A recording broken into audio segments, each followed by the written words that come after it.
여러분, 안녕하세요. 저는 올해 43, 결혼 10년째 맞벌이로 살아온 평범한 직장 여성입니다. 식구라곤 남편 하나, 시어머니 한 분, 그리고 시장에서 평생 장사하시며 저 하나 키워주신 이른의 친정엄마가 전부예요. 오늘 이 이야기를 꺼내는 건 한 달 전 남편 입에서 떨어진 한마디가 아직도 새벽잠을 깨우기 때문입니다. 결혼 10년 만에 제가 받은 가장 정직한 대답이었거든요. 이야기 시작 전 저희 채널을 구독해 주시면 오늘 하루 큰 행운이 가득하시길 빌겠습니다. 오늘 이야기 시작합니다. 새벽 4시 반, 주방 형광등 아래 식탁이 환했습니다. 그 위에 산더미처럼 쌓인 시댁 제사용 장보기 영수증들, 그리고 검은 비닐봉지가 10개도 넘게 풀어져 있었어요. 한 마리에 12만 원짜리 활전복이 얼음 위에 가지런히 누워 있었고 옥돔은 비늘이 반들반들하게 손질되어 있었습니다. 사흘을 발품 팔아 고른 것들이었지요. 저는 그것들을 하나하나 가만히 내려다봤습니다. 그러고는 종량제 봉투를 펼쳤어요. 전복 한 마리를 집어들고 봉투 안에 툭 떨어뜨렸습니다. 옥돔도 그대로 미끄러져 들어갔어요.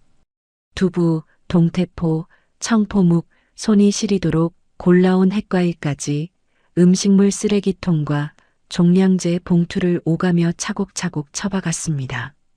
손끝이 미세하게 떨리는 게 제 눈에도 보였습니다.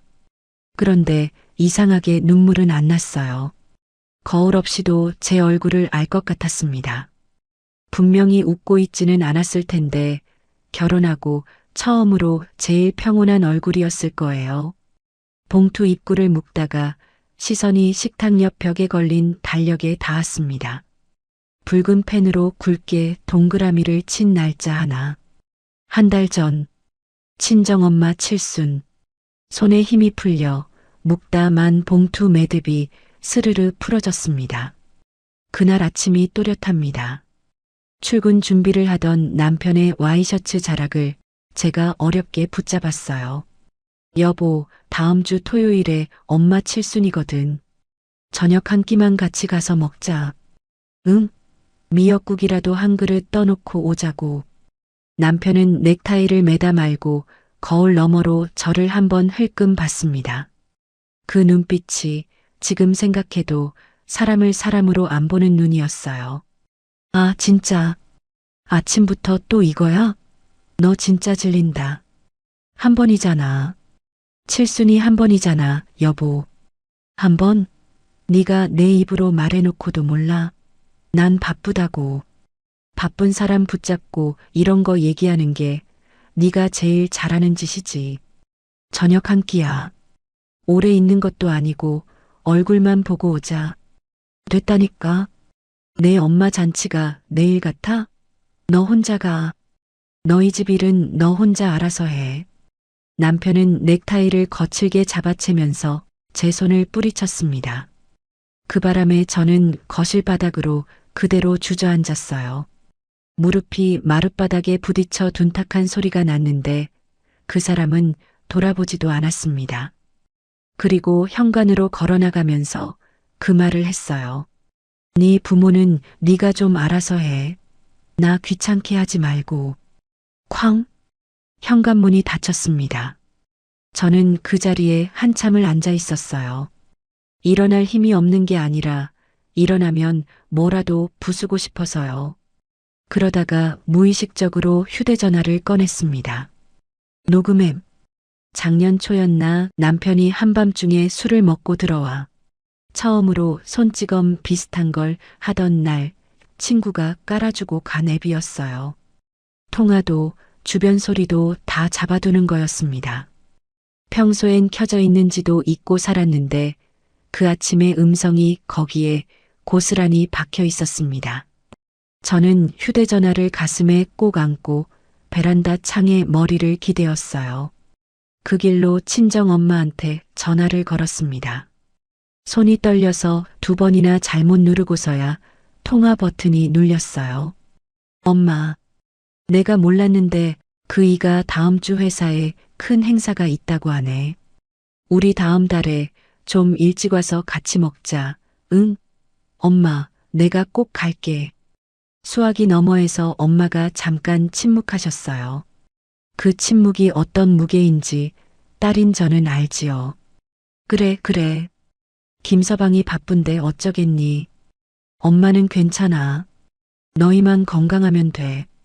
엄마, 미안해. 나중에 내가 더 잘할게. 엄마, 몸만 아프지 마. 엄마는 그 말 끝에 아주 작게 한번 웃으셨습니다. 평생 시장 좌판에서 야채 다듬으며 들으셨던 그 웃음, 괜찮아요. 사장님, 그러면요. 사장님 하던 그 웃음이었어요. 그게 들리는 순간 저는 입을 틀어막고 화장실로 들어갔습니다. 변기물을 2번이나 내리고서야 제 울음소리가 새어나가지 않았어요. 결혼 10년이었습니다. 가게 수입의 7할은 제 통장에서 나갔어요. 남편은 중견기업 차장이라는 명함 하나로 밖에서는 임원 흉내를 냈고 카드 긁는 자리에선 늘 자기가 먼저 꺼냈지만 결제 카드는 제 명의 가족 카드였습니다. 시아버님 일찍 돌아가신 뒤 기일 제사부터 환갑, 입원, 퇴원, 사돈의 8촌 결혼식 부조까지 봉투에 이름 쓰는 손도 늘 제 손이었지요. 시어머니요. 그 양반은 평생 우리 집안이 어떤 집안인데라는 말 하나로 사셨어요. 일찍 사별한 시아버님이 남기신 거라곤 누렇게 바랜 족보 한 권뿐이었는데 그걸 무슨 부적처럼 들고 다니셨습니다. 며느리 노동은 당연하고 며느리 월급은 지방곡간이고 아들은 신주단지였지요. 그 집에 들어선 첫 명절날 부엌에서 그 양반이 저한테 그러셨어요. 예, 너는 그래도 우리 집에 시집와서 호강하는 거야. 친정 생각 같은 거 너무 하지 마라. 출가 외인이라잖니. 친정 챙길 힘 있으면 우리 집부터 챙겨. 네가 뭘 안다고 친정 타령이야. 그때 저는 웃었습니다. 웃는 거 말고 할 줄 아는 게 없었어요. 영수증 더미를 마저 봉투에 집어넣고 있을 때 식탁 위에 휴대전화가 부르르 울렸습니다. 남편 문자였습니다. 내일 제사상에 문어 빠졌더라. 말 많은 거 말고 10만 원짜리로 제일 좋은 걸로 사. 시간 맞춰 들어와. 어머니 예민하시니까 괜히 눈밖에 나지 말고. 저는 그 문자를 한참 들여다봤습니다. 답을 보내지 않았어요. 대신 캡처 버튼을 눌렀습니다. 사진첩 안에 새로 만들어둔 폴더 하나가 있거든요. 이름은 따로 안 붙였습니다. 그 폴더에 그 문자도 한 장 차곡 들어갔어요. 그 직후 전화벨이 울렸습니다. 시어머니였어요. 저는 받기 전에 화면을 잠깐 내려다보고 화면 위쪽의 녹음 버튼을 가만히 한번 눌렀습니다. 동그란 빨간 점이 깜빡이기 시작했어요. 그리고 통화 버튼을 눌렀습니다. 네, 어머님. 야, 너 지금 뭐해? 내가 어제 뭐라고 했어? 저는 네가 다 붙이라고 했지. 동그랑땡, 호박전, 동태전, 산적 하나도 빼지 말고 내 손으로. 네가 며느리면 그 정도는 해야지. 말씀 들었습니다. 어머님. 들었으면 대답을 똑바로 해. 네, 어머님. 제가 하겠습니다. 이래야지. 어휴, 말끝마다 기어 올라오는 버릇이 있어. 어머님, 저는 차분히 말씀드린 겁니다. 다시 말씀드릴게요. 들었습니다. 차분? 어디서 말장난이야? 밖에서 푼돈 좀 번다고 사람 위에 서려고 하지 마. 내 월급, 그거 우리 집 덕에 받는 줄 알아. 어머님, 제 월급은 제가 일해서 받습니다. 봐라. 입이 살았지? 며느리가 시어른 말에 토를 달아? 너 같은 애는 정신을 좀 차려야 해. 식모도 그 정도는 한다. 식모도. 저는 식모가 아닙니다. 며느리입니다.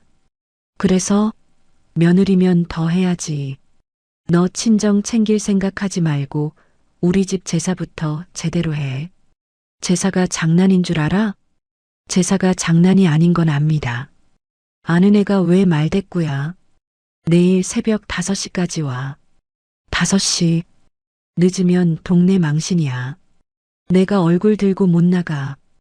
어머님, 시간은 들었습니다. 시간만 들었으면 뭐해. 네가 올지 말지 그걸 말해야지. 갑니다라고. 네가 안 오면 누가 해? 우리 아들이 하냐? 걔가 부엌에 들어가겠니? 네가 할 일이지. 어머님, 더 하실 말씀 있으세요? 뭐? 없으시면 끊겠습니다. 아, 진짜 웃긴다. 네가 지금 나한테 끊겠다고 해? 너 제정신이야? 너 어디서 배워먹은 버릇이야? 저는 지금 조용히 통화하고 있습니다. 욕설은 하지 않겠습니다. 욕설? 내가 너한테 욕을 했니? 내가 사실을 말하지. 너 같은 며느리 데려온 것도 우리 집 팔자야, 팔자. 내일 꼭 와.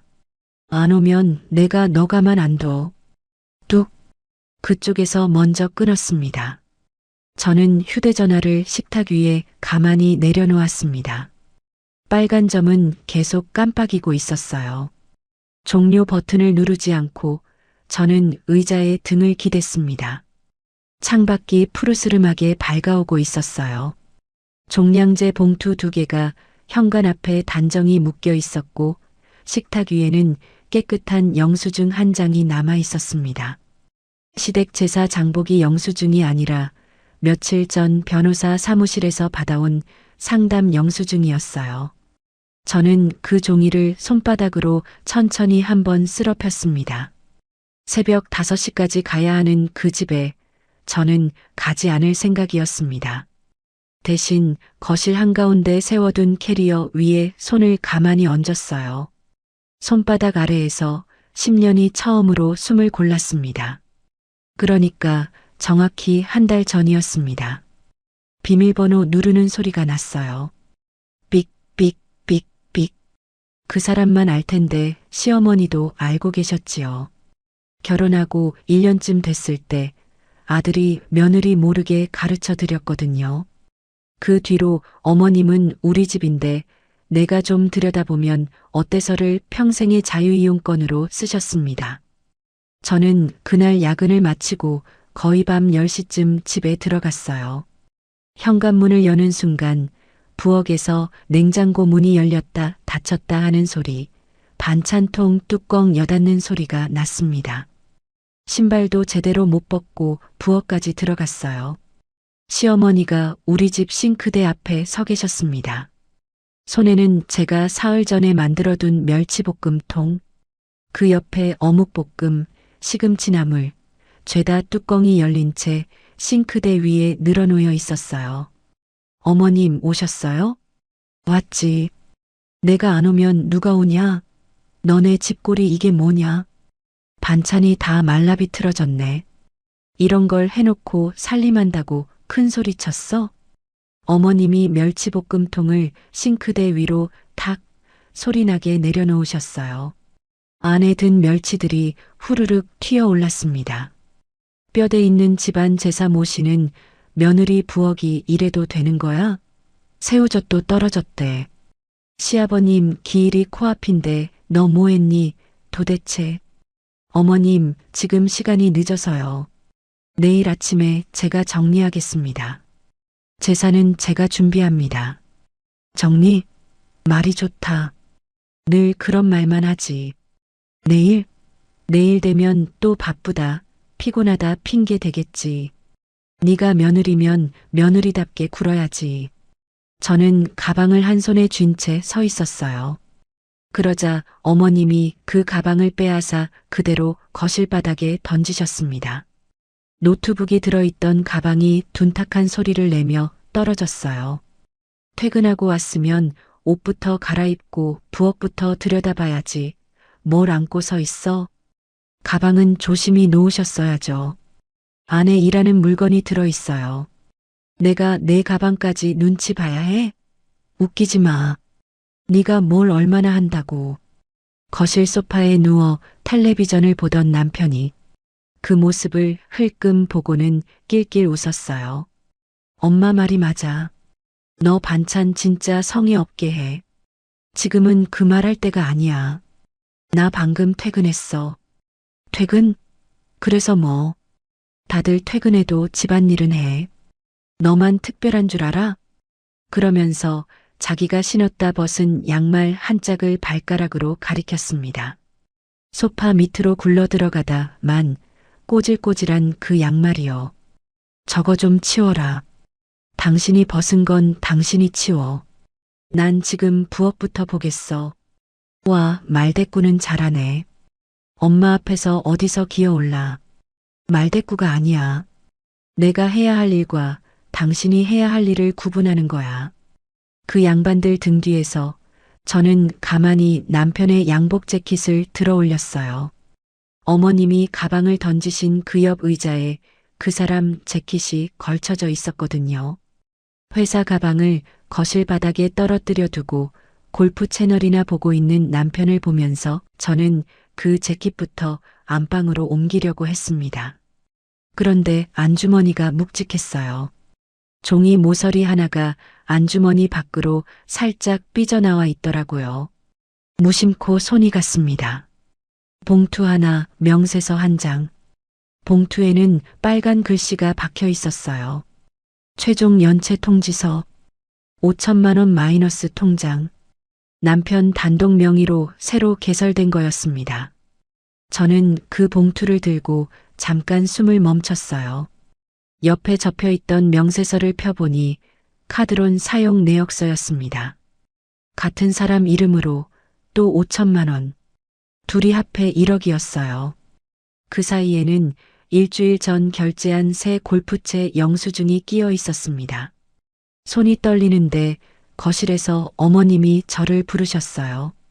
예, 뭐해 안 나오고. 지금 나갑니다. 종이가 부스럭거렸나 봅니다. 남편이 후다닥 안방으로 들어와서 제 손에서 봉투를 낚아챘어요. 이게 뭐야, 당신. 이거 뭐예요? 연체 통지서잖아. 지금 내 앞에서 똑바로 말해요. 아, 회사 공금이야. 부서에서 잠깐 돌려 쓰는 거. 신경 끄라고. 공금을 왜 당신 이름으로 했는데.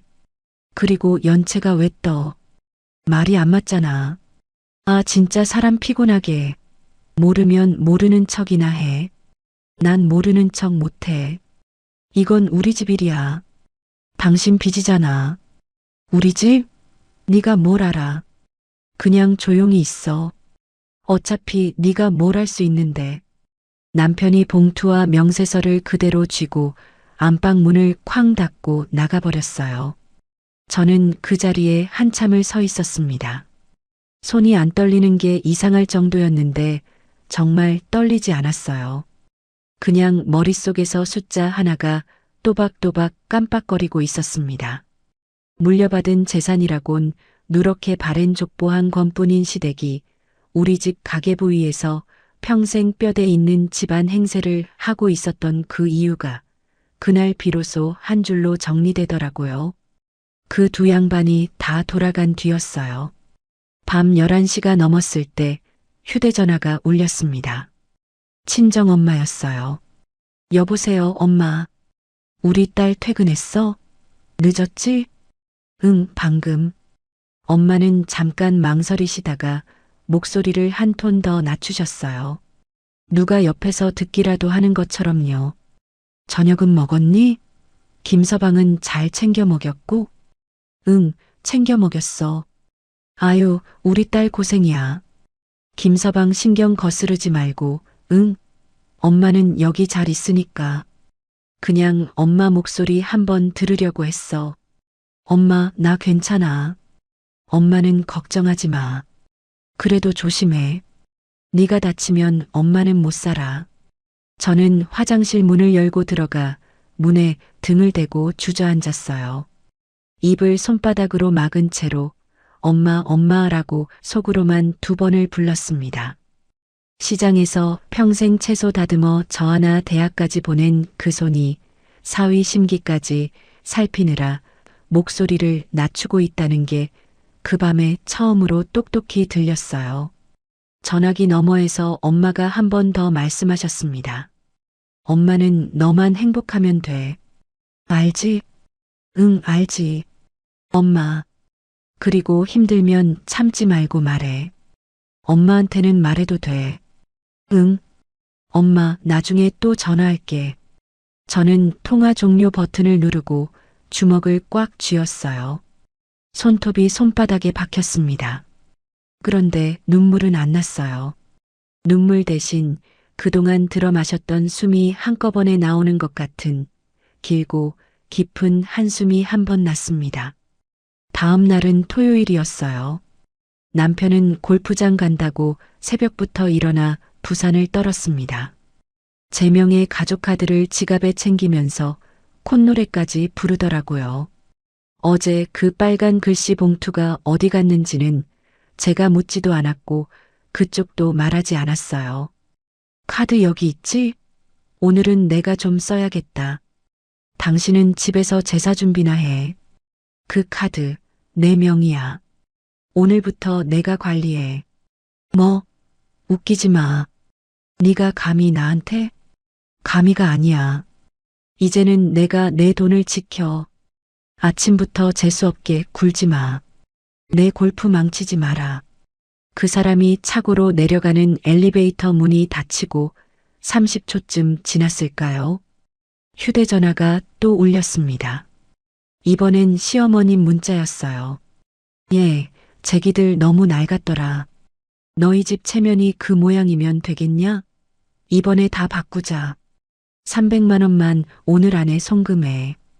통장은 알지? 늦으면 내가 직접 간다. 저는 그 문자를 한참 들여다봤습니다. 그러고는 화면을 가만히 캡처했어요. 사진첩 안에 만들어둔 이름 없는 폴더, 거기에 그 문자도 한 장 들어갔습니다.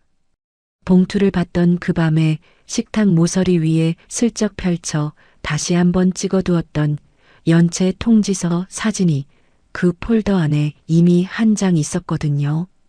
그 옆에 송금 요구 문자가 단정하게 한 장 더 쌓였어요. 저는 휴대전화를 식탁 위에 엎어두고 안방으로 들어갔습니다. 안방 옷장 문을 열었어요. 가장 안쪽 이불 더미에 가려져 있던 대형 캐리어가 보였습니다. 결혼할 때 친정엄마가 시장에서 1년치 채소 판 돈을 모아 사주신 거였어요. 신혼여행 한 번 다녀온 뒤로 옷장 밖으로 한 번도 안 꺼냈던 그것. 저는 그 캐리어를 두 손으로 잡고 천천히 거실 한가운데로 끌어냈습니다. 바퀴가 마룻바닥 위로 도로록 도로록 굴러가는 소리가 그 사람이 평소에 양말을 던지던 자리, 어머님이 제 가방을 던지셨던 그 자리 위에서 한참 동안 울렸어요. 거실 한복판에 캐리어를 세워두고 저는 그 위에 손을 한번 얹었습니다. 오늘 제가 들고 나갈 게 시장 바구니가 아니라는 걸 그날 처음으로 알았어요.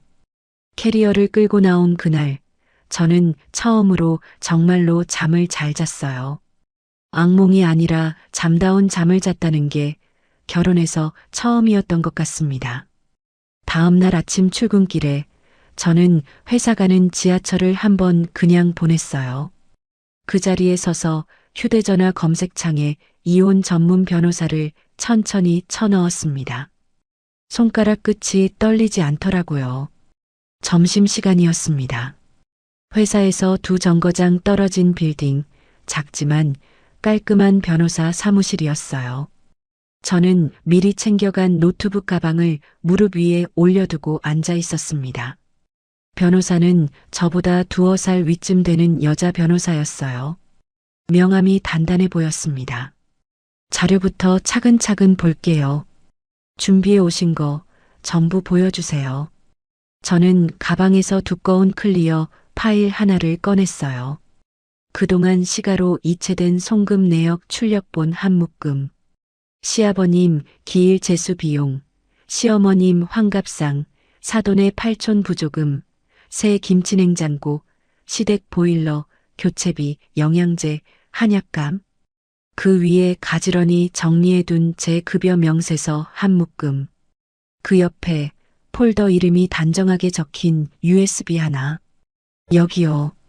날짜별로 정리해뒀어요. 이체 내역이랑 제 월급 명세서예요. 네. 보겠습니다. 아주 잘 정리하셨네요. 이런 게 제일 힘이 됩니다. 이 안에 녹취 파일이 날짜별로 들어있어요. 결혼하고 두어 해째부터 모은 거예요. 녹취도요? 날짜별이면 더 좋습니다. 내용이 선명하면 더 좋고요. 변호사가 종이들을 한 장 한 장 넘기는 동안 저는 가만히 무릎 위에 손을 얹고 있었습니다. 변호사가 안경을 한번 고쳐 쓰고는 차분하게 말했어요. 생활비를 누가 얼마나 냈는지 기록이 아주 또렷해요. 가계 기여도가 7할이 넘으실 거예요. 잘하면 그 이상도 인정받을 수 있는 수치고요. 위자료, 재산 분할 둘 다 아주 유리하게 가실 수 있습니다. 저 흔들리지 않고 끝까지 갈 수 있을까요? 지금 자료 준비하신 것만 봐도요. 고객님은 이미 절반은 오신 겁니다. 흔들릴 때마다 이 종이를 보시면 돼요. 숫자는 거짓말 안 합니다. 저는 그 말을 들으면서 책상 위에 놓인 펜들을 한번 가만히 내려다봤어요. 부동산 가압류 신청부터 들어가시지요. 이혼 소장 접수 전에요. 그쪽이 손 쓸 시간을 안 들여야 합니다. 제가 먼저 손을 써야 한다는 거죠. 네. 조용히 빠르게요. 상대가 움직이기 전에 묶어두는 겁니다. 그래야 안전합니다. 그렇게 해주세요. 좋습니다. 오늘 바로 준비 들어가겠습니다. 그리고 지금부터는요. 집에서는 말 조심하셔야 합니다. 절대 예고하지 마세요. 저는 그 한마디 하고 위임장 2장에 도장을 찍었습니다. 인주가 종이 위에 너무 깨끗하게 박혀서 그 모양이 한참 동안 눈에 남았어요. 사무실 문을 나와서 빌딩 1층 로비 한쪽 의자에 앉았습니다. 저는 그 자리에서 카드사 2군데에 전화를 걸었어요. 네, 본인 확인됐고요. 가족카드 사용자 등록 해지 신청 부탁드려요. 지금 바로요. 고객님, 사용자 카드 즉시 정지 처리됩니다. 해지 완료 안내 문자 발송 드릴게요. 네. 문자 오면 끝인 거죠. 바로 처리 부탁드려요. 그 안내 멘트를 듣는데 저도 모르게 어깨가 한번 펴졌어요. 새벽부터 콧노래 부르며 남편이 챙겨나가던 그 카드 한 장이 전화 한 통에 종이장이 됐습니다. 회사로 돌아오는 지하철에서 저는 휴대전화 클라우드 폴더를 다시 열어봤어요. 폴더 이름은 그냥 날짜였습니다. 작년 초 그 앱을 깔고 나서부터 그달의 새벽까지 통화 녹음 파일이 날짜별로 정렬돼 있었어요. 시어머님이 너 친정 가져갈 거 없지?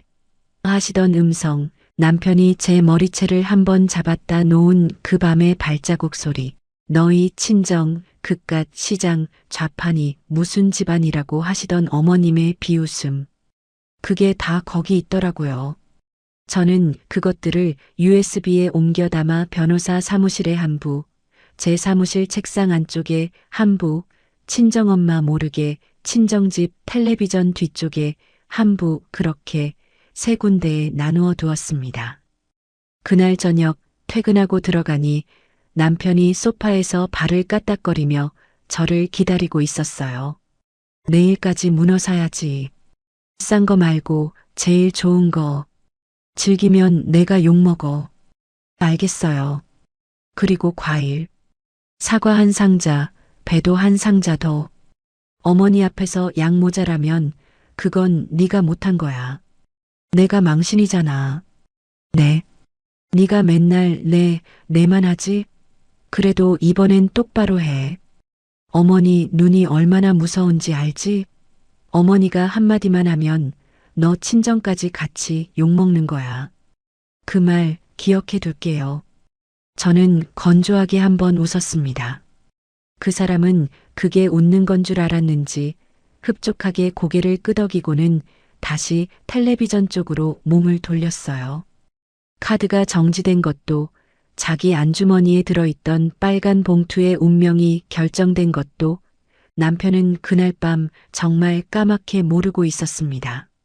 새벽 2시쯤이었어요. 그 사람은 코를 골며 자고 있었습니다. 저는 식탁에 혼자 앉아 있었어요. 식탁 위에는 친정엄마가 시장에서 쓰시던 낡은 갈색 지갑이 놓여 있었습니다. 작년 어버이날에 새 지갑을 사다 드렸는데 엄마는 이건 너 시집 보낼 때부터 들던 거라 못 버린다며 굳이 그 헌 지갑만 들고 다니셨거든요. 저는 그 지갑을 손바닥으로 천천히 한번 쓸어봤습니다. 가죽이 닳아서 한쪽이 다 벗겨져 있었어요. 그 안에 1,000원짜리 몇 장, 제 어렸을 때 사진 한 장, 그게 다였습니다. 한 달 전 그 사람이 현관문을 차고 나가며 던졌던 그 한마디가 그 새벽 식탁 위로 다시 한번 천천히 지나갔어요. 그 환청이 식탁 모서리를 한 바퀴 도는 동안 저는 입을 꾹 다물고 지갑 위에 손을 얹은 채로 한 가지만 정확히 정리했습니다. 이 굴레 반드시 제 손으로 박살을 낸다. 이번 제사가 그 집안의 마지막 제사가 되게 한다. 그 길로 저는 노트북을 켰어요. 제 단독 명의로 그 긴 세월 꾸준히 부어온 적금과 펀드 합쳐서 1억 원. 그걸 제 주거래 계좌로 가차없이 이체했습니다. 이체 완료 메시지가 한 줄 한 줄 화면 위에 떴어요. 공용생활비 통장 자동이체 남편 골프장 회원비, 헬스장, 양가 부모님 용돈 자동이체 중 시댁모, 시어머님 정기 후원금 그것도 한 줄 한 줄 해지했습니다. 화면 위에서 깜빡거리던 빨간 점은 모두 회색으로 가라앉았어요. 다음 날 밤이 제사 전날이었습니다. 밤 11시쯤 시어머니 전화가 한 번 더 걸려왔습니다. 내일 새벽 5시까지 와. 늦지 마라. 네, 어머님. 전 다 붙여놓고 상부터 깔아야 돼. 네가 늦으면 일이 다 꼬여. 너는 원래 손이 느리잖아. 정해주신 시간보다 먼저 가겠습니다. 말만 번지르르 하지. 네가 뭘 제대로 한 게 있어? 어휴, 생각만 해도 속이 답답해. 문어는 사놨어요. 사놨어요가 뭐야? 제대로 샀겠지? 대충 싼 거 집어오면 너 진짜 사람 취급 못 받는 줄 알아. 좋은 걸로 샀습니다. 어머님 보시기에도 부족하지 않게요. 응, 다행이다. 며느리가 제 도리는 해야지. 알지? 내 친정이 뭐 대단한 집안도 아니잖아. 그러니까 네가 더 잘해야 돼. 안 그러면 내 자리가 없어. 저는 잠시 숨을 고르고 또박또박 대답했습니다. 네. 이번 제사는요, 어머님. 응? 평생 잊지 못하실 거예요. 제가 그렇게 해드릴게요. 뭐, 너 지금 뭐라 했니? 너 말이 왜 그따위야? 네가 지금 날 협박해? 협박 아닙니다. 그럼 뭐야? 네가 감히 나한테. 너 요즘 누구 등 뒤에 있니? 어디서 바람 넣는 사람이라도 생겼어? 내일 뵙겠습니다, 어머님. 야, 너 지금 전화 끊어봐. 끊어. 네가 사람을 우습게 안 해. 안녕히 주무세요, 어머님. 저는 그쪽이 뭐라 더 말하기 전에 종료 버튼을 눌렀어요. 휴대전화가 식탁 위에서 가만히 식었습니다. 저는 안방으로 들어가 옷장 안쪽 깊은 곳을 정리했어요. 깔끔한 갈색 서류 봉투 안에 변호사 명의로 출력해둔 이혼 소장 사본 한 부, 아파트 가압류 신청서 사본 한 부 가리고 빳빳한 내용 증명 통지서 한 장. 봉투 입구를 단정하게 풀로 봉했습니다. 그러고는 부엌으로 다시 나가 가스레인지 밸브를 잠갔어요. 도시가스 중간 밸브까지 한 번 더 잠갔습니다. 제수 붙이는 데 쓰던 큰 도마와 부엌칼 2자루를 마른 행주에 잘 싸서 안방 옷장 가장 안쪽으로 옮겼어요. 옷장 손잡이에는 작은 자물쇠를 하나 채웠습니다. 그 사람은 옆에서 코를 골며 자고 있었어요. 저는 휴대전화의 알람을 새벽 4시 반으로 맞췄습니다. 어머님이 정해주신 5시보다 정확히 30분 빠른 시각이었어요. 이불을 덮으면서 화장대 거울 옆을 한번 지나갔습니다. 거울 속에서 저를 마주본 그 얼굴은 결혼하고 한 번도 본 적이 없는 얼굴이었어요. 가장 평온한, 그러나 가장 차가운 얼굴이었습니다. 새벽 5시 10분쯤이었습니다. 현관 비밀번호 누르는 소리가 났어요. 삑, 삑, 삑, 삑. 익숙한 그 소리에 이어 도어록이 풀리고 현관문이 활짝 열렸습니다. 시어머니부터 시작해서 시아주버니, 시누이, 사촌 동서까지 8명쯤 되는 시가 식구들이 줄지어 우리 집 거실로 들어왔어요. 평소대로라면 그 시간에 부엌에서 기름 냄새가 진동을 하고 도마 소리가 도닥도닥 울려야 했지요. 며느리가 그 5시 전에 미리 와서 동그랑땡 다 붙여놓고 있어야 그 집안에선 정상이었으니까요. 그런데 집안이 싸늘했어요. 부엌엔 불도 안 켜져 있었고 싱크대 위는 깨끗했습니다. 도마도 없고 칼도 없고 가스레인지 위엔 냄비 하나 올라있지 않았어요. 식탁 위엔 빳빳하게 봉인된 갈색 서류 봉투 하나가 단정하게 놓여 있을 뿐이었습니다. 시가 식구들이 서로 얼굴을 마주봤어요. 부엌이 왜 이래? 불도 안 켜놨어? 새언니, 어디 갔어? 설마 아직도 자? 이 집 사람들 뭐 하는 거야, 지금? 우리가 놀러 온 줄 알아? 며느리가 제삿날 새벽에 이렇게 비워두면 이게 집이야? 시어머니 표정이 일그러졌어요. 그 양반은 들고 들어오신 보따리 붙이다 만 부침거리와 나물, 사과, 배가 든 그 보따리를 그대로 거실 한복판에 펼쳐놓더니 안비니를 풀어 헤치며 악을 쓰셨습니다. 예, 너 어디 있어? 숨었어? 나오기만 해봐. 다 나와. 당장 상 차려. 손님들 다 오셨는데 이게 뭐야? 우리를 바보로 하니? 안방 문이 열렸어요. 저는 앞치마 대신 단정한 회색 투피스 정장 차림이었습니다. 발엔 굽이 있는 하이힐, 머리 위엔 검은 선글라스를 얹어두고 한 손엔 며칠 전 거실 한가운데로 끌어낸 그 캐리어 손잡이를 잡고 있었어요. 거실로 한 걸음 한 걸음 걸어 나왔습니다. 그 굽소리에 시가 식구들 입이 다 같이 벌어졌어요. 너 미쳤니? 지금 이 차림이 뭐야? 제삿날의 정장이라니 아주 쇼를 한다, 쇼를. 제정신이야? 오늘이 무슨 날인 줄 알고 네가 며느리인 거 잊었어? 어머, 저 꼴 좀 봐. 우리 집안 망신 주려고 작정했네. 남편이 눈을 부라리며 저한테 삿대질을 했어요. 야, 너 진짜 정신 나갔지? 조상님 모시는 날 이게 뭐 하는 짓이야. 빨리 들어가서 옷부터 갈아입어. 네가 지금 사람들 앞에서 체면도 없이. 내 말 안 들리냐? 며느리면 며느리답게 해. 네가 지금 뭘 잘났다고. 뒤에서 어머님은 뒷목을 한 손으로 누르면서 다른 손으로 부엌을 가리키셨습니다. 당장 부엌으로 안 들어가니? 내 눈앞에서 꼴 보기 싫으니까 얼른 들어가.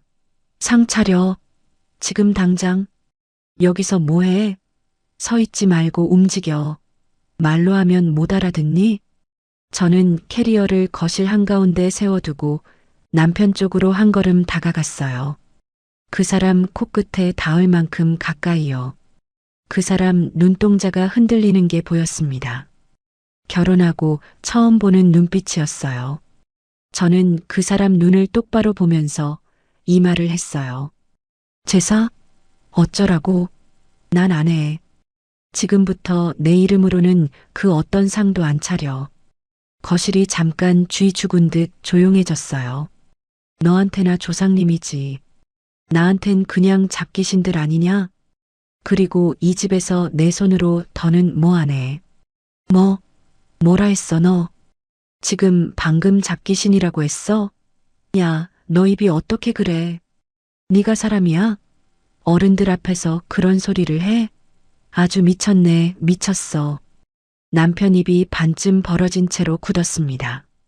시어머님은 그 자리에서 숨을 한 번 들이마시려다가 못 들이마시고 그대로 헉 소리를 내셨어요. 사촌 동서가 시어머님을 부축해 소파에 앉히는데 그 양반 다리에 힘이 풀려 소파 위로 거의 떨어지듯 주저앉으셨습니다. 어머니 앉으세요. 어머니 숨 쉬세요. 아이고, 어머니 이게 무슨 일이야. 저는 거실 한가운데로 한 걸음 더 들어갔어요. 거기엔 어머님이 막 풀어 해친 그 보따리가 있었습니다. 노릇하게 붙여둔 동태전, 호박전, 시금치나물, 도라지나물, 깎아둔 사과 한 알, 배 한 알. 저는 그 보따리를 하이힐 끝으로 한 번 톡 건드렸어요. 그러고는 그대로 끝을 걷어찼습니다. 플라스틱 통이 한 번 튕겨 오르더니 동태전이 거실 마룻바닥 위로 우수수 쏟아졌어요. 시금치나물 국물이 회색 카펫 위에 검푸르게 번지고 사과 한 알이 마루를 대구르르 굴러 텔레비전 다리 밑에 가서 멈췄습니다. 이게, 야, 너 지금 뭐 하는 거야? 우리 엄마가 해온 걸. 미친 거 아니야? 어른들 먹을 걸 발로 차? 며느리 주제에 어디서 감히. 시아주버니가 입을 막았어요. 신우이는 그 자리에서 한 발 뒤로 물러섰습니다. 아, 이건 진짜. 언니, 이거 너무 심한 거 아니야? 지금 사람들 다 있는데. 시어머님은 소파 팔걸이를 두 손으로 부여잡고 있었어요. 평생 뼈대 있는 가문 운운하며 며느리 부엌 가지고 호통치던 그 손이 그 순간엔 그저 흔들리는 늙은 손이었습니다. 네가 사람 새끼냐? 내가 너를 어떻게 들였는데 네가 감히. 엄마, 정신 차려. 남편이 어머님 쪽으로 달려가다가 다시 저한테 고개를 돌렸어요. 너 진짜 두고 보자. 너 어떻게 되나? 너 끝이야. 내 친정까지 다 알게 할 거야. 네가 어디 가서 뭘 해도 내가 가만 안 둬. 네가 이 집 사람인 줄 알고 큰 소리 치는 거지. 저는 입꼬리를 한번 가만히 올렸습니다. 그러고는 한 달 전 그 새벽 현관문을 차고 나가던 그 사람 등 뒤에 끝내 던지지 못했던 말을 그 자리에서 그대로 돌려줬어요. 바쁜 사람 쓸데없는 일로 귀찮게 하지 마. 네 조상은 네가 좀 알아서 모셔. 그리고 나한테 말 함부로 하지 마. 오늘로 끝이야. 거실이 한 번 더 얼어붙었습니다. 뭐? 끝? 네가 뭘 끝내? 네가 감히. 너 지금 남편한테 협박하는 거야? 네가 누구 덕에 여기서 살았는데. 어머님, 저런 애는 사람을 몰라. 버릇이 없다. 아주 못돼 먹었어. 그 사람 얼굴이 시뻘개졌다가 다시 핏기 없이 하얘졌어요. 시아주버니 입가가 한 번 실룩였습니다. 사촌 동서는 남편 쪽을 한 번 흘끔 봤다가 곧장 어머님 쪽으로 시선을 돌렸어요. 그 시선 한 번에 평생 우리 대장으로 떠받들렸던 그 사람의 위치가 그 거실에서 천천히 무너지더라고요. 형 일단 말부터 좀. 에이, 지금은 어머니부터. 저는 캐리어 손잡이를 다시 끌어쥐었습니다. 그리고 식탁 위에 단정하게 놓여있던 그 갈색 서류 봉투를 한 손으로 집어들었어요. 거실 한가운데 있는 유리 테이블 정중앙에 그 봉투를 톡 소리나게 내려놨습니다. 이건 다 같이 보세요. 보따리 정리하시면서 천천히 한 장 한 장요. 소리 지르지 말고 읽고 판단하세요. 여기 있는 글은 거짓말이 아니에요. 야, 너 어디가? 야, 그거 뭐야? 그 봉투 뭐야? 당장 내려놔. 네가 무슨 종이를 들고 설치는 거야. 우리 집안 어른들 앞에서. 뒤에서 남편이 소리를 질렀어요. 어머님은 소파 위에서 한 손으로 가슴팍을 치며 통곡을 시작하셨고 시누이가 어머, 어머, 어머를 3번이나 반복하며 발을 동동거렸습니다. 아이고, 아이고, 내 팔자야. 어머, 어머, 어머. 큰일 났다. 큰일 났어. 누가 좀 말려. 저 여자 지금 제정신 아니야. 저는 한 번도 돌아보지 않았어요. 또각, 또각, 또각. 거실 마루 위에서 하이힐 굽소리가 너무나 또렷하게 울렸습니다. 결혼하고 이 집안에서 한 번도 그렇게 큰 소리로 걸어본 적이 없었거든요. 캐리어 바퀴가 도로록 소리를 내며 제 뒤를 따라왔어요. 현관문을 여는 순간 그 사람이 마지막으로 한 번 더 고함을 쳤습니다. 야, 가지 마.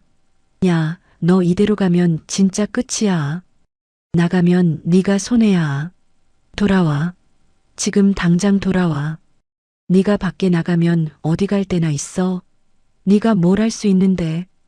저는 현관 문턱을 한번 가볍게 넘으면서 처음이자 마지막으로 그쪽을 한번 돌아봤어요. 웃지는 않았습니다. 그냥 가만히 그쪽 얼굴을 한번 봐둔 거예요.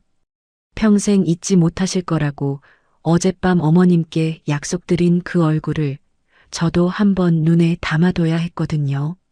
그러고는 문을 닫았어요. 쾅! 한 달 전 그 사람이 저한테 닫아 보였던 그 현관문 소리, 그것보다 작지도 크지도 않은 딱 그 정도의 소리였습니다. 엘리베이터를 타고 1층까지 내려가는 동안 거울에 비친 제 얼굴을 한번 봤어요. 화장이 흐트러지지 않았더라고요. 눈물 자국 하나 없었어요. 공동 현관문이 자동으로 열리고 아침 바람이 한번 훅 끼쳐 들어왔습니다. 마침 동쪽 하늘에서 해가 막 떠오르고 있었어요. 그 빛이 캐리어 손잡이에 한번 반짝 부딪혔습니다. 저는 캐리어를 끌고 그 빛 쪽으로 한 발을 내디뎠어요.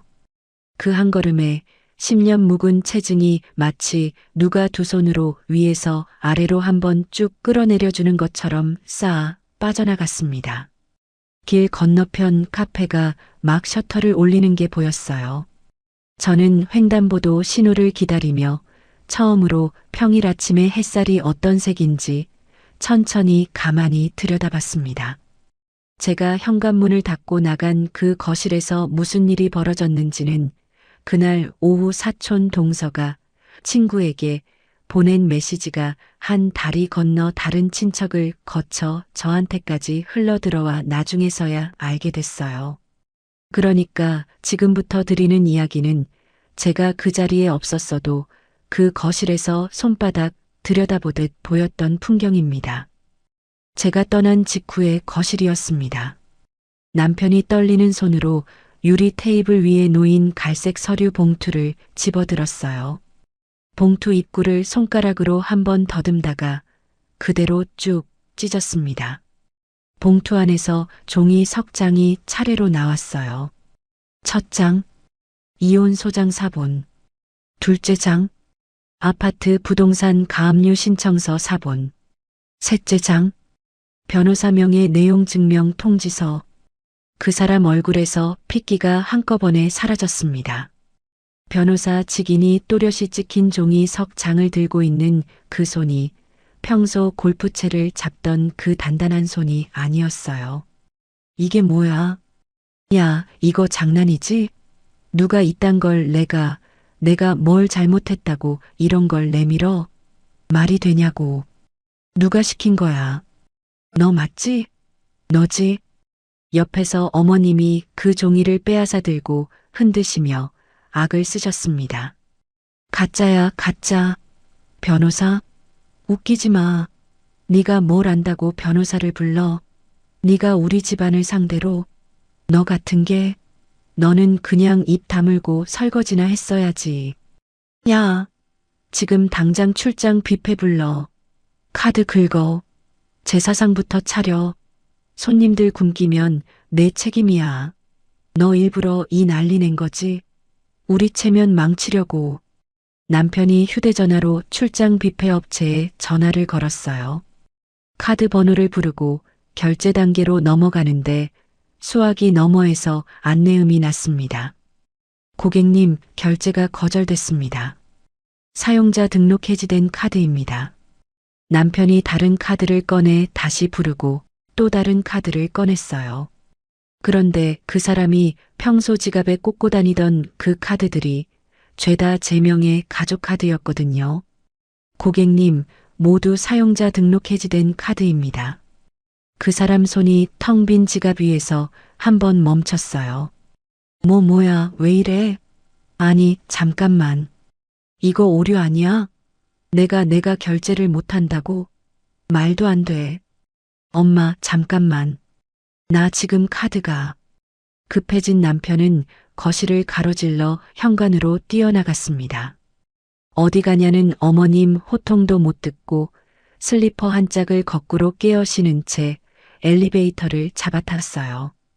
1층 우편함이었습니다. 그 사람이 우편함 문을 열어젖히는 순간 안에서 종이 뭉치가 우수수 쏟아져 나왔어요. 새빨간 글씨로 최종 연체 통지, 상환 최고장, 법적 조치 예정이 찍힌 봉투들이었습니다.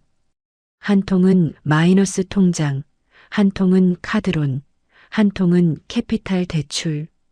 다 합치면 1억이 넘는 빚이 그 자리에 환하게 펼쳐졌어요.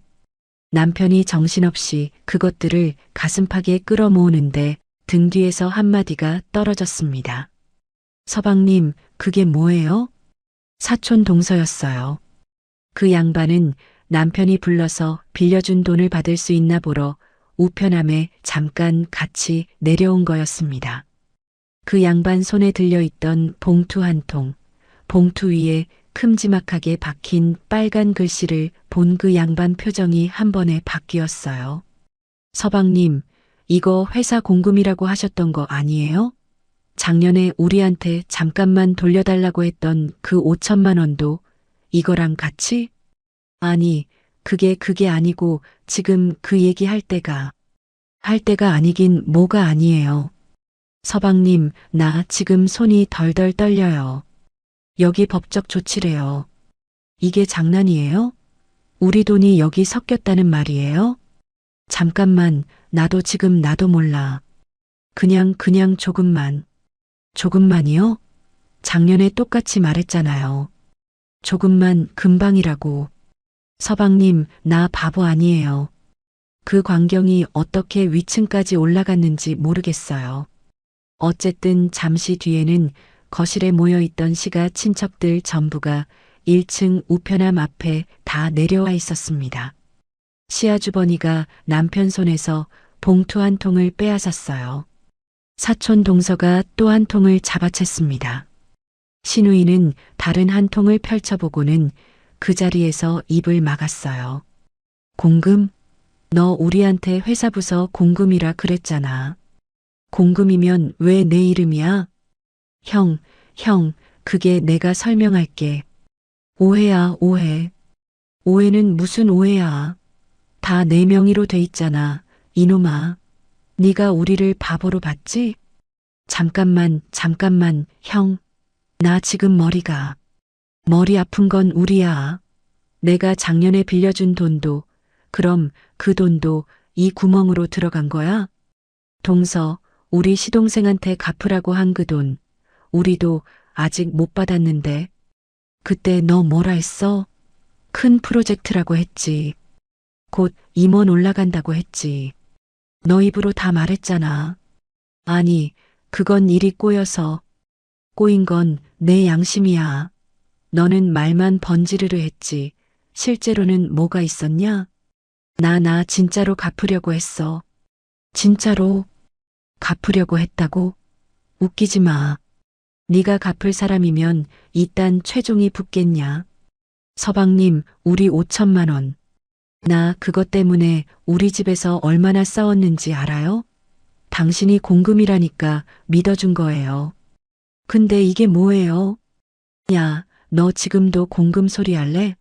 내 이름 적힌 걸 우리가 다 보고 있는데 나 지금 당장 어떻게든이 아니라 언제, 날짜, 오늘, 내일, 너 입으로 말해봐. 대답을 해. 너 맨날 큰 소리 치더니 지금은 왜 입이 안 떨어져? 평소 남편이 회사에서 큰 프로젝트 맡았다. 곧 정리되면 갚을게요 하면서 친척들한테 큰 소리치고 받아갔던 그 돈들의 이름이 그 우편함 앞에서 줄줄이 다 나왔어요. 그게 이자도 없이 영수증도 없이 다 그 사람의 골프채와 호텔 술자리와 회원권으로 들어갔다는 게 그 빨간 봉투들 위에서 한꺼번에 들켰습니다. 중견기업 차장 명함 한 장 들고 평생 임원 행세하던 그 사람의 텅 빈 진짜 얼굴이 그 자리에서 까발려진 거예요. 남편이 우편함 앞에 그대로 주저앉았어요. 종이를 끌어안고 사색이 된 얼굴로 입만 벙긋거렸습니다. 아니야, 형, 아니야, 나 그런 사람 아니야. 나 진짜로 한 번만 믿어줘. 나 살려줘. 나 망하면. 어머님이 1층까지 헐레벌떡 내려오신 건 그쯤이었어요. 상황을 한눈에 파악하신 그 양반이 갑자기 손에 들고 있던 손수건을 남편 등짝에 대고 거칠게 후려치셨습니다. 짝짝짝. 이 새끼야. 너 이 새끼야. 내가 너를 어떻게 키웠는데. 너는 얼굴만 번지르르 하고 속은 텅 비었어. 텅 비었어. 엄마, 왜 그래?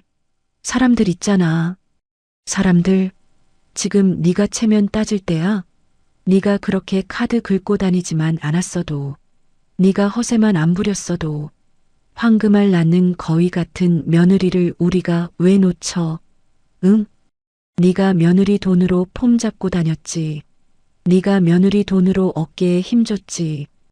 우리 집안 가게가 어떻게 도는 줄도 모르고 어떻게. 이게 다 너 때문이야, 이 새끼야. 엄마, 그만해.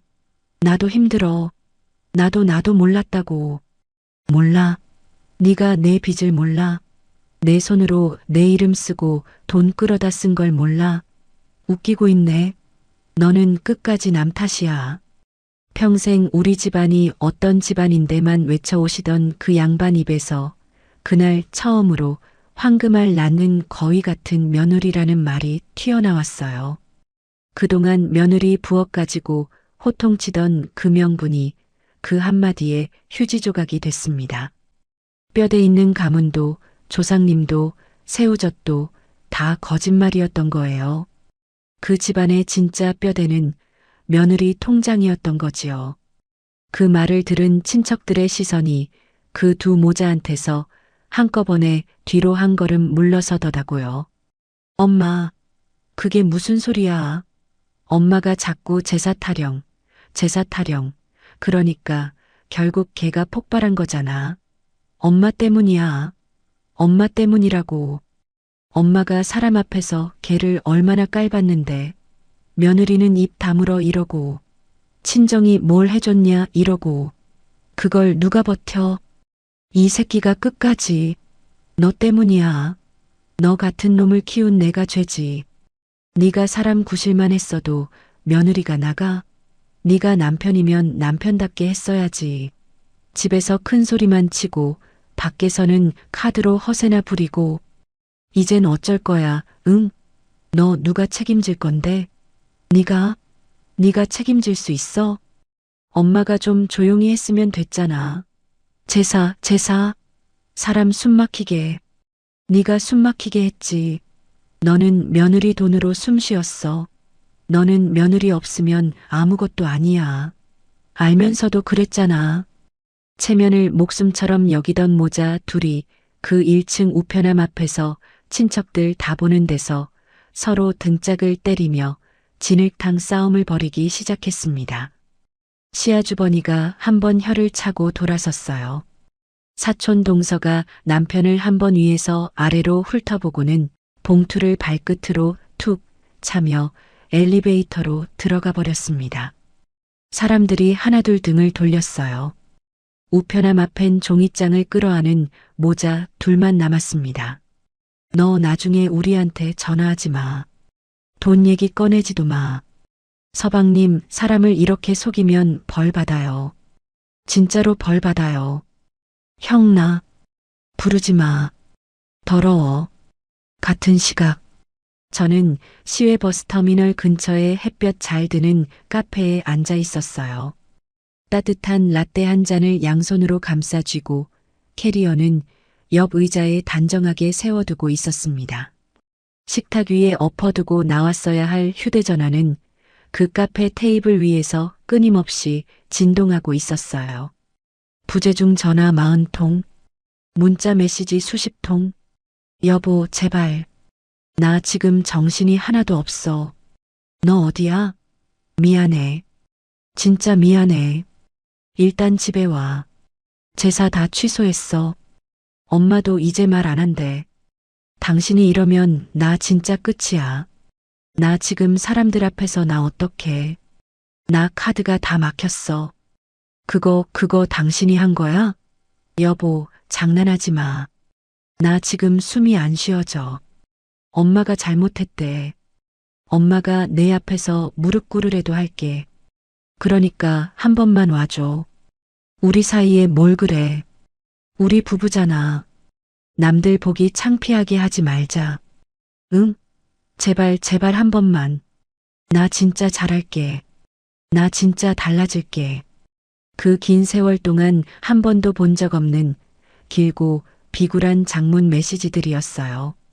저는 그것들을 한번 쭉 내리면서 봤습니다. 그러고는 픽 짧게 한번 웃었어요. 결혼하고 처음으로 그 사람 글이 사람 글처럼 읽혔거든요. 이제야 사람이네. 너무 늦었어. 저는 통화 목록을 열고 그 사람 번호를 길게 눌렀습니다. 수신 차단. 그 옆에 어머님 번호도 수신 차단. 휴대전화를 가방 안쪽 깊은 곳에 넣고 저는 식어가던 라떼를 천천히 한 모금 마셨어요. 카운터 위 텔레비전에선 어느 오전 방송에서 새봄 여행 코스를 소개하고 있었습니다. 카메라가 푸른 바다 위로 천천히 흐르고 화면 한 구석에 봄, 혼자만의 시간이라는 자막이 떠 있었어요. 저는 그 화면을 가만히 한번 들여다봤습니다. 라떼를 마저 마시고 캐리어 손잡이를 잡고 일어났어요. 카페 문을 열고 나가니 길 건너편에 시외버스터미널 대합실이 환하게 보였습니다. 신호가 바뀌었어요. 저는 그 신호 따라 한 발을 떼었습니다. 그 누군가가 평생 제 등에 묶어놓았던 그 끈이 그날 처음으로 제 등에서 아예 떨어져 나갔어요. 그 일이 있고 몇 달이 지나서야 저는 다시 그 사람과 한 공간에 앉게 됐습니다. 가정법원 조정실이었어요. 테이블 한쪽엔 저와 변호사가, 그 맞은편엔 그 사람과 그 사람 변호사가 앉았습니다. 정면으로 남편 얼굴을 본 게 그날 처음이었어요. 그러니까 캐리어를 끌고 그 집 현관문을 닫고 나온 그 새벽 이후로 처음이었습니다. 그 사람은 머리도 제대로 빗지 못한 채로 앉아 있었어요. 양복은 결혼식 때 맞춘 그 양복이었는데 어깨가 다 휑하게 비어 있었습니다. 살이 십몇 킬로는 빠진 얼굴이었어요. 우편함 앞에 주저앉아 종이를 끌어안고 있던 그날 그대로 그 사람은 그 자리에서 한 번도 일어서지 못한 것 같았습니다. 테이블 위에는 제 변호사가 가지런히 정리해둔 서류들이 한 무더기 올라가 있었어요. 오랜 세월의 금융 거래네요. 시가로 송금된 내역 일체, 시아버님 기일 영수증, 시어머님 환갑상 비용, 보일러 교체비, 한약값, 후원금, 제기 교체 비용 300만 원 송금 요구 문자 캡처본. 그 옆에 이름 없는 폴더에 차곡차곡 쌓여있던 폭언과 갈취 녹취록 인쇄본 한 묶음. 그리고 결혼 직후부터 부어온 적금과 펀드가 제 단독 명의로 어떻게 만들어졌는지를 보여주는 입출금 기록. 그 사람 측 변호사가 그것들을 한참 들여다봤어요. 그러더니 한번 한숨을 길게 쉬었습니다. 처음엔 솔직히 부부끼리 감정 싸움이겠지 했습니다. 그런데 이건 숫자도 기록도 날짜도 다 있네요. 그리고 이 정도면 말장난으로 덮을 수가 없습니다. 저희 측에서 드릴 말씀이 솔직히 별로 없습니다. 조정위원이 자료를 한 번 더 훑고 차분히 입을 떼셨어요. 청구인께서 집안 살림과 돈 관리, 부모님 관련 비용까지 거의 다 책임지셨습니다. 자료로도 분명합니다. 가계 기여도가 매우 큽니다. 70%를 충분히 넘는 것으로 판단됩니다. 공동재산의 분할 비율은 청구인 70%, 피청구인 30%로 정리하겠습니다. 위자료는 따로 계산해서 정하겠습니다. 부동산 가압류는 그대로 유지합니다. 저는 그 말을 들으면서 무릎 위에 가지런히 올려둔 두 손을 한번 가만히 내려다봤어요. 그동안 그 집 부엌에서 도라지를 다듬고 동그랑땡을 붙이고 그 사람 양말을 빨고 시어머님이 던지신 가방을 주워들고 친정엄마한테 거짓말을 해가며 살아온 그 손이었습니다. 그 손에 처음으로 제대로 된 숫자가 매겨졌어요. 남편이 무어라 변명을 하려다가 자기 변호사한테 팔이 한번 잡혔습니다. 그러더니 그 자리에서 어깨를 한번 들썩이며 손바닥으로 얼굴을 가렸어요. 평생 임원 행세하던 그 손이었습니다. 아니, 잠깐만요. 얘가 뭘 했다고 70이에요? 다 내가 벌어온 돈인데. 당신들, 나한테 이렇게까지 해? 내가 누구 때문에? 지금은 그만하시죠. 아니, 내가 말을. 저는 그 손을 한번 봐두고 다시 시선을 걷었어요. 조정이 끝나고 법원 복도로 걸어 나왔습니다. 복도 끝 의자에 누가 작게 웅크리고 앉아 있었어요. 어머님이셨습니다. 평생 우리 집안이 어떤 집안인데를 외치시던 그 양반이 그날은 어디서 빌려 입으셨는지 알 수 없는 까만 옷을 입고 머리는 부스스한 채로 그 의자 위에 무릎을 모으고 앉아 계셨어요. 저를 발견하자마자 어머님이 그 자리에서 일어나 저한테 달려오셨습니다. 그러고는 제 발 앞에 그대로 무릎을 꿇으셨어요. 야, 너 진짜 끝까지 사람을 몰아붙이네. 네가 뭘 잘났다고 법원까지 와서 우리 집안을 망신을 줘? 아니야. 내가 지금 무슨 소리를. 한 번만 살려줘. 응? 우리 아들 좀 살려줘. 손이 제 바지가랑이를 붙잡았어요. 평생 한 번도 며느리 앞에서 굽힌 적이 없던 그 손이었습니다. 평생 며느리 가방을 던지고 며느리 부엌을 호통치던 그 손. 그 손이 제 바짓단을 그어쥐고 눈물 콧물을 흘리고 계셨어요. 내가 잘못했어. 그래, 내가 잘못했어.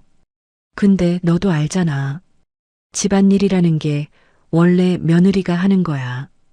다들 그렇게 살아. 아니야. 내가 또 그 소리를 왜 해? 내가 미쳤지. 응? 나 좀 봐줘. 우리 아들 체면도 있고 자리도 있고 너 때문에 다 무너져. 친정엄마 모시는 거, 응. 우리 아들이 잘못한 거 알아. 그날 그 한마디만 안 했어도. 우리 며느리 그런 사람 아닌데 한 번만 봐줘. 응? 그 양반이 결국 그 한마디까지 입에 올리셨습니다. 평생을 두고도 입에 담지 않을 줄 알았던 그 말이요. 저는 한 번 깊게 숨을 들이쉬었어요. 그러고는 제 바지에 매달린 그 손을 위에서 한 번 천천히 내려다봤습니다. 그 손을 떼어내는 데에는 손가락 하나면 됐어요. 벌레 한 마리 떼어내듯이요. 저는 어머님 눈을 똑바로 봤습니다. 어머님, 응, 우리 며느리. 말씀 똑바로 들으세요. 저는 오늘 여기서 제 몫을 법대로 받았습니다. 저는 더 이상 어머님 집안 사람이 아니에요. 그 말 지금 분명히 합니다. 한 번만 더 제 앞에 나타나시면 그날로 바로 접근 금지 신청합니다. 가까이 못 오게 하는 신청이에요. 법원이 정하면 어머님은 저한테 못 와요. 신변보호 요청도 같이 합니다. 경찰에도 바로 알릴 거예요. 어머님이 그동안 저한테 하신 말 다 녹음돼 있는 거 아시죠? 그게 다 증거예요. 예. 그리고 저 어머님 며느리 아니에요. 오늘부로요. 저는 그 양반 어깨를 한번 가만히 비켜 지나갔습니다. 어머님은 그 자리에 다시 주저앉아 손바닥으로 바닥을 치며 울기 시작하셨어요. 그 통곡이 복도 끝까지 울리는데 저는 한 번도 돌아보지 않았습니다. 법원 정문이 열리고 환한 햇살이 한 번 훅 끼쳐 들어왔어요. 저는 그 빛 속으로 가벼운 걸음으로 걸어 나갔습니다. 며칠 뒤였어요. 저는 한우 세트 한 상자, 분홍 작약 한 다발, 그리고 한정식집 칠순 기념 가족 예약권 한 장을 들고 친정집 대문 앞에 섰습니다. 엄마, 나야, 문 열어. 문이 열렸어요. 엄마는 손에 행주를 든 채 마당까지 나오시다가 그대로 그 자리에 서버리셨습니다. 한 달 전 칠순날 사위 핑계로 미역국 한 그릇 뜨지 못하고 그냥 보내드렸던 그 엄마였어요. 그 엄마 눈에 제가 어떤 얼굴로 비쳤는지 저는 모릅니다. 다만 엄마가 한 번 입을 벌리시더니 그 자리에서 행주를 떨어뜨리셨어요. 야, 너 얼굴이. 엄마, 나왔어. 나 다 정리하고 왔어. 이제 아무도 나 못 흔들어. 미안해, 엄마. 많이 늦었어. 저는 들고 있던 작약을 엄마 가슴에 안겨드렸습니다.